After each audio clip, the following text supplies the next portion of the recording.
हाय, hello, नमस्कार, जय भीम सगळ्यांना. मी सीमा. स्वागत आहे आपल्या सगळ्यांचं माझ्या यूट्यूबच्या चॅनलमध्ये. तर आता वाजलेले आहेत रात्रीचे जवळपास 8 वाजत आलेले आहेत आणि आज मी तुमच्याशी माझं रात्रीचं रुटीन शेअर करते. तर स्वयंपाक बऱ्यापैकी माझा झालेला आहे आणि दुपारचा देखील थोडासा शिल्लक होता. तर म्हटलं काहीतरी थोडंसं शॉर्टकट असा झटपट स्वयंपाक करावा. तर पलीकडच्या गॅसवरती जी गवारीची शेंग असते ना, तर त्याची थोडीशी रस्सा भाजी केलेली आहे मी. आणि इथे आता मी गरमागरम भाकरी करून घेते. तर ज्वारीचं पीठ आहे, ज्वारीचं पीठ मळून घेते आणि मस्तपैकी गरमागरम मला 3 ते 4 भाकरी करायच्यात. तर त्या मी आता करून घेते. तर आज मला थोडंसं काहीतरी तुमच्याशी शेअर करायचं आहे. माझे जे व्हिडिओ आहेत ते थोडेसे लेट येत आहेत. कधी-कधी एखाद्या दिवसाचा गॅप देखील पडतोय. पण मला असं वाटतं की तुम्ही मला समजून घ्याल, कारण की मी आधीच सांगितलं की लग्नघर आहे, भरपूर कामं आहेत आणि त्यामुळे सगळंच एकटीने करणं जमत नाहीये. तर त्यामुळे कधी गॅप पडेल, कधी व्हिडिओ येतील, तर मला त्यासाठी थोडंसं तुम्ही समजून घ्याल. तर इथे फक्त मला 3 ते 4 भाकरी करायच्या आहेत. जास्त काही वेळ लागत नाही. पण हां, थोडासा जर आपण कंटाळा केला ना, तर त्या कंटाळ्यामध्येच आपला वेळ जास्त जातो. आणि म्हणून मग आज असा विचार केला, की नाही जराही आज टीव्ही वगैरे बघायचा नाही, झटपट स्वयंपाक करायचा. कारण की आज मी बऱ्यापैकी म्हणजे ना भरपूर थकलेली आहे. मार्केटमध्ये गेले होते, त्याच्यानंतर भरपूर काही खरेदी वगैरे झालेली आहे. तर त्यामुळे आता ना स्टॅमिनासुद्धा नव्हता स्वयंपाक करायचा. पण परत म्हटलं, की 3 ते 4च भाकरी करायच्या, तर झटपट करून टाकूया. तर त्यासाठीच आता इथे मी स्वयंपाकाला लागलेली आहे. तर लहान्याला मी सांगितलं होतं, की त्याची जी ट्रॅक पॅन्ट आहेत ना, त्याला ट्रॅक पॅन्ट घ्यायच्या होत्या आणि तो मला 3 ते 4 दिवसापासून मागे लागला होता, की मला ट्रॅक पॅन्ट घ्यायच्यात म्हणून. आणि मी रोज त्याला उद्या जाऊ, उद्या जाऊ असं म्हणून टाळत होते. पण आता म्हटलं, की नाही गेलंच पाहिजे. शाळा देखील आता सुरू होईल आणि मग नंतर काही अजिबातच वेळ मिळणार नाही. शाळा, कॉलेजेस, त्याच्यानंतर माझे स्वतःचे क्लास, घरातलं काम, तर या सगळ्यांमध्ये बाहेर पडायला नंतर मला जमणार नाही आणि म्हणून मग म्हटलं की चला आज जरा थोडीशी खरेदी करून येऊया. तर आज मला डीमार्टला जायचं आहे आणि ज्या काही 2 ते 3 वस्तू मला खरेदी करायच्यात, तर त्या मी खरेदी करून येते. पण डीमार्टला गेलं ना की असं होतं, जातो आपण ठरवून की 2 ते 3च वस्तू घ्यायच्या आहेत, पण येताना आपण भरपूर असं खरेदी करून येतो. पण आता मी थोडंसं माझ्या स्वतःवरती कंट्रोल ठेवणार आहे आणि ज्या 2 ते 3 वस्तू आहेत त्या तितक्याच मी खरेदी करण्याचा प्रयत्न करणार आहे. शॉपिंग, खरेदी म्हटलं ना, की महिलांचा म्हणजे तसं बघायला गेलं तर सगळ्याच महिलांचा वीक पॉइंट आहे आणि खरेदी करायचं झालं तर वेळेचं देखील भान राहत नाही आणि आपल्या आवडीच्या वस्तू आपण घेत राहतो. बघता-बघता बिल इतकं होतं ना आणि मग ते पे करताना आपल्याला समजतं, की बापरे! किती बिल झालंय ते. तर इथे मी माझ्या असं म्हणजे भाकरी सगळ्याच झाल्यात माझ्या. आता ह्या सगळ्या भाकरी झाल्यानंतर सगळंच आवरून घेते. जेवण वगैरे करून झाल्यानंतरच मी आता सगळी भांडी वगैरे आवरणार आहे. तर आता इथे भाकरी झाल्यात आणि आता लगेचच सगळ्यांना जेवायला वाढणार आहे. तर इथे चहाची भांडी वगैरे पडलेली आहेत आणि सोबतच स्वयंपाकाची आणि जेवणाची भांडी देखील पडलेली आहेत. तर हा बघा मनी प्लांट मी दिवसभर खिडकीमध्ये बाहेर ठेवते आणि रात्र झाली की थोडासा त्याला घरामध्ये घेते. रात्रीचा मी घरातच ठेवते त्याला. दिवसभर त्याला बाहेर का ठेवते? कारण की थोडंसं मोकळ्या हवेमध्ये मला असं वाटतं ते आणखीन बेबी प्लांट आहे. त्याला आणखीन थोडीशी वाढायची गरज आहे आणि म्हणून मला असं वाटतं की त्याला थोडंसं सूर्यप्रकाश मिळाला पाहिजे. म्हणून ना मी त्याला असं खिडकीमध्ये ठेवलेलं, तर त्याला आता आतमध्ये घेतलंय. तर इथे ना जेवण वगैरे देखील झालं आमच्या सगळ्यांचं. मीच बाकी आहे फक्त जेवायची. सगळ्यांचं जेवण झालं आणि आता ही सगळी भांडी मी क्लीन करून काढते. भांडी कितीही घासा, सतत पडतच राहतात आणि कितीही मुलांना सांगितलं ना, की "अरे, पाण्याच्या बाटल्याने पाणी पीत चला किंवा मग एक ग्लास जे असेल, तर ते पुन्हा-पुन्हा तुम्ही ते वापरत चला." पण नाही, मुलं जे असतात ना, माझ्या मुलांना अशी सवय आहे, की ग्लासाने पाणी पिलं, की लगेचच ते ग्लास घासायला ठेवतात. तर बाटली वगैरे अजिबातच पाण्याची वापरत नाही. जी काही बाटली असेल ना, तर ते फक्त शाळेत, कॉलेजमध्येच ते वापरतात. घरामध्ये अजिबात पाण्याच्या बाटलीचा वापर करत नाहीत. आणि म्हणून ना भांडी असं एक-एक करत भरपूर पडतात. आम्ही 4च जण आहोत, पण 4 जणांची भांडी इतकी पडतात ना, कधी-कधी त्या भांड्यांना बघूनच मला स्वतःला इतका कंटाळा येतो आणि त्या भांड्यांचा देखील थोडासा मला अशी चिड होते. तर इथे सगळी भांडी मी आधी घासून घेतली. सिंक वगैरे देखील घासून घ्यायचंय आणि सगळं घासून झाल्यानंतर आता ही भांडी मी धुऊन या बास्केटमध्ये ठेवणार आहे. तर DMartमधून मी आज मुलासाठी ट्रॅक पॅन्ट घेतल्या, त्याच्यानंतर टी-शर्ट खरेदी केले 2 आणि थोडेसे छोटेसे असे प्लास्टिकचे डबे असतात ना, तर ते खरेदी केले. तर ते डबे कशासाठी खरेदी केले ते देखील मी तुम्हाला सांगते. कारण की इथे ना माझ्या घरामध्ये भरपूर आयुर्वेदिक पावडर आहेत आणि सगळ्या केसांच्याच काळजीपोटी मी त्या खरेदी केलेल्या आहेत. मी आणि माझे मिस्टर आम्ही केसांना फक्त आयुर्वेदिक पावडर वापरतो. जसं की केस काळे करण्यासाठी इंडिगो पावडर आणि आवळा पावडर वापरते. मेहंदीचं मी वापरत असेल तर मेहंदी लावताना मेहंदी त्याच्यामध्ये थोडीशी आवळा पावडर, मेहंदी आणि लोखंडी तव्यामध्ये साध्या पाण्यामध्ये मी तिला भिजत घालते आणि दुसऱ्या दिवशी ती लावते.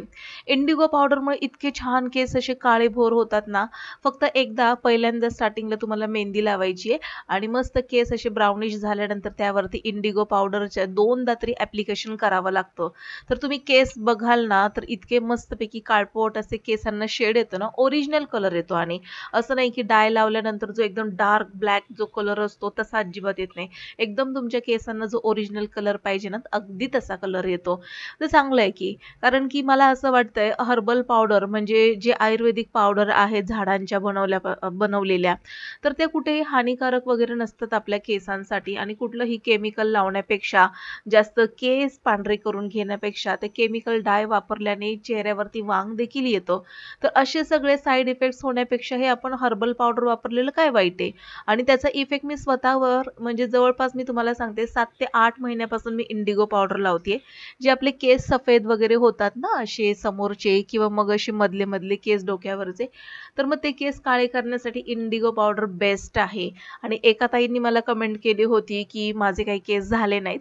तर मी पुन्हा तुम्हाला सांगेल की सुरुवातीला तुम्हाला मेहंदी लावली पाहिजे केसांना. केसात तुमचे जे पांढरे झालेले केस आहेत त्यांना पहिलं आपल्याला लाल करून घ्यायचं आहे, लालसर ब्राउनिश शेडमध्ये आणि मग नंतर आपल्याला इंडिगो पावडर आणि आवळा पावडर एकाच 2 प्रमाण घेऊन मस्तपैकी साध्या पाण्यामध्ये भिजवून त्याला आपल्या केसांना लावलं पाहिजे. अशा प्रकारे 2दा आपल्याला इंडिगो पावडरचं ॲप्लिकेशन करायचंय आणि मग बघा तुम्ही तुमचे केस ना मस्तपैकी काळे असे भोर दिसतात. इतकं छान वाटतंय ना मला.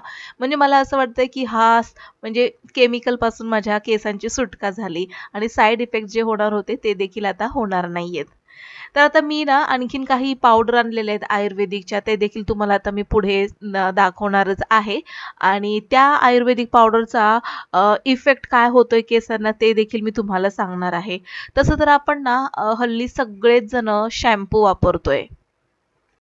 कारण की आत्ताच्या इतक्या धावपळीच्या जगामध्ये आपल्याकडे इतका वेळ नाहीये की आयुर्वेदिक पावडर मिक्स करून ते केसांना आयुर्वेदिक शॅम्पू वगैरे घरातच तयार करून त्याने केस धुणं.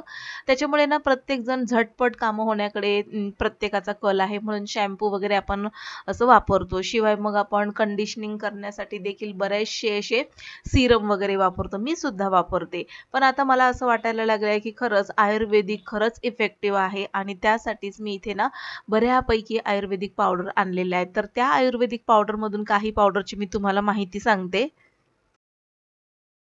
तर घरगुती हर्बल शॅम्पू लगेचच्या लगेच इन्स्टंट बनवायचा आणि लगेचच केसांना लावून केस वॉश करायचे. त्याच्यामुळे काय होतंय, केसांचा जो मजबूतपणा असतो तो वाढतोय. त्याच्यानंतर केमिकलचा इफेक्ट होत नाही सगळ्यात महत्त्वाचं. दुसरी गोष्ट जी केस आहेत ना आपले ते मस्तपैकी नॅचरल पद्धतीने धुतले जातात आणि कुठलाही आपला म्हणजे केसांना अति असा फेस शॅम्पूचा करून आपण जे केस धुतो तसं काही होत नाही. पण केस तुमचे मस्तपैकी क्लीन्स होतात, क्लीन होतात मस्तपैकी. तुम्ही एकदा नक्की ट्राय करा. तर इथे ना मी आता सगळं माझं म्हणजे रात्रीचं रुटीन शेअर करत मी तुम्हाला बऱ्यापैकी आयुर्वेदिक पावडरची माहिती सांगते.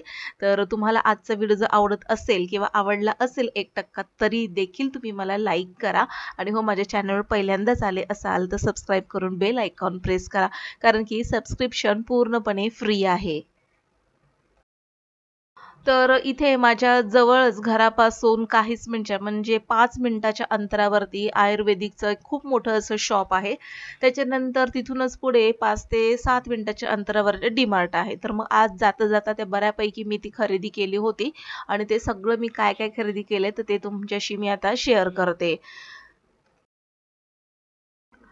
तर डी-मार्टमध्ये गेले होते आणि डी-मार्टमधून मी जास्त काही असं शूट करायला मला जमलं नाही. कारण की मला ना थोडंसं ऑड वाटतं.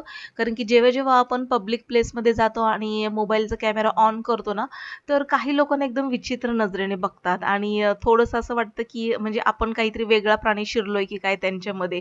खरंच असं जाणवतं मला आणि म्हणून मग मला आज काही धाडस झालं नाही म्हणजे डी-मार्टमध्ये पब्लिक प्लेसमध्ये असं मोबाईल काढून शूट करायचं. ट्राय केला, पण नंतर म्हटलं की नको, वेळ पण नाहीये तितका. म्हणून मी पटापट ह्या 2 ते 3च वस्तू खरेदी केल्या मी आणि प्रामाणिकपणे मी तुमच्याशी ते शेअर करते. तर हे बघा, हे 3 ट्रॅक पॅन्ट आणलेले आहेत या लहान मुलाला माझ्या. तर चांगले आहेत. डी-मार्टच्या ज्या ट्रॅक पॅन्ट आहेत ना, घरात घालण्यासाठी मुलांसाठी आणि लेडीजसाठी देखील ट्रॅक पॅन्ट म्हणा, टी-शर्ट म्हणा, तर बेस्ट आहे. तर मी डी-मार्टमधूनच घरात घालण्याचे कपडे मुलांसाठी घेते. तर ह्या ट्रॅक पॅन्ट 3 खरेदी केला. त्याच्यानंतर 2 टी-शर्ट खरेदी केले, ते देखील घरात घालण्यासाठीच. आणि हे जे टी-शर्ट आहेत, हे माझ्या मिस्टरांसाठी खरेदी केलेले आहेत. तर माझ्या मिस्टरांनीच हे 2 कलर सिलेक्ट केले, त्यांना आवडले आणि मग म्हटलं की ठीक आहे चला, हे 2 टी-शर्ट घरात घालण्यासाठी बेस्ट होते. तर हे त्यांच्यासाठी घेतलेलं आहे. फॅब्रिक जर म्हणाल तर मस्तपैकी कॉटनचं आहे, ट्रॅक पॅन्टचं आणि टी-शर्टचं. तर छान आहेत, प्लेन असे टी-शर्ट आवडले मला देखील. आणि इथे खाली बघताय तुम्ही ते प्लास्टिकचे छोटे डब्बे आहेत. 6चा सेट होता, तर 89 रुपीजला 6चा सेट मिळाला, तर तोच मी घेतलाय. तर हे जे डबे आहेत ना, साईजने लहान आहेत आणि त्यामध्ये एका डब्यामध्ये जवळपास 50 ग्रॅम इतकी पावडर सहजपणे बसू शकते आणि हे डबे तुम्ही कोणत्याही कारणासाठी वापरू शकता. किचनमध्ये भरपूर अशा काही गोष्टी असतात ज्या आपल्याला ठेवायच्या असतात, त्यासाठी देखील तुम्ही वापरू शकता. पण आज मी हे डब्बे स्पेशली हे जे आयुर्वेदिक पावडर आहेत त्यासाठी घेतलेले आहेत. तर त्या पिशव्या ज्या आहेत ना साईडला ठेवलेल्या ट्रान्सपरंट, तर त्याच्यामध्ये सगळ्या आयुर्वेदिक पावडर आहे, ते देखील आता मी तुम्हाला दाखवते.